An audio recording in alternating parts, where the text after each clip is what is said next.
4 বছর ধরে বাংলাদেশের রপ্তানি একই জায়গায় আটকে আছে। করোনা মহামারীর পর বাংলাদেশের রপ্তানি আয়ে যে উত্থান দেখা গিয়েছিল তা এখন প্রায় স্থবির।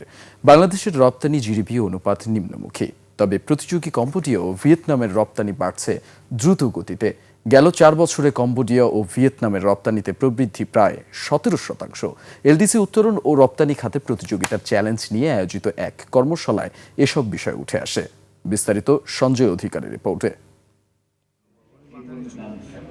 এলডিসি উত্তরণের সন্ধিক্ষণ ও বাংলাদেশের রপ্তানি প্রতিযোগিতায় চ্যালেঞ্জ নিয়ে research and policy integration for development র্যাপিডের কর্মশালা।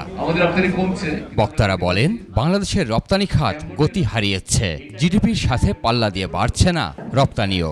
তৈরি পোশাকের বাইরে অন্য কোনো খাতের জোরালো অংশীদারিত্ব নেই রপ্তানিতে, যা দুশ্চিন্তার কারণ হয়ে দাঁড়িয়েছে। পৃথিবীতে যে রেটে রপ্তানি বাণিজ্য বাড়ছে, বাংলাদেশ সেই রেটে রপ্তানি বাণিজ্য বাড়াতে পারছে না। শুধুমাত্র একটা ব্রড ক্যাটাগরির উপরে বেশি নির্ভর করে। আপনি সবাই জানেন গার্মেন্টসের উপর সবচেয়ে বেশি নির্ভর করি। আলোচনায় উঠে আসে প্রতিযোগী দেশ কম্বোডিয়া ও ভিয়েতনামের রপ্তানি আয়ের প্রবৃদ্ধির চিত্র। বলা হয়, এ দুটি দেশ গেল 4 বছরে পণ্য রপ্তানিতে 17% প্রবৃদ্ধি পেয়েছে, যেখানে গেল অর্থ বছরে বাংলাদেশের পণ্য রপ্তানি কমেছে 0.6%। এমন বাস্তবতায় এলডিসি উত্তোলনের চ্যালেঞ্জ রয়েছে বাংলাদেশের সামনে, যা বাংলাদেশের রপ্তানি প্রতিযোগিতায় নতুন চ্যালেঞ্জ।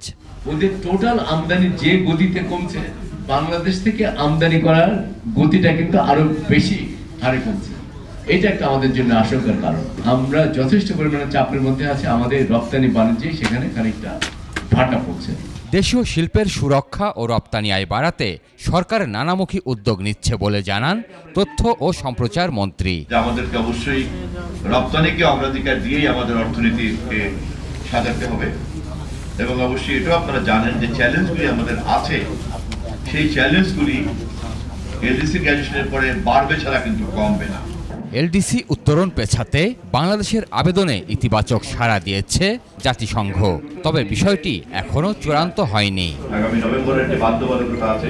সঞ্জয় অধিকারী, 21 টেলিভিশন, ঢাকা।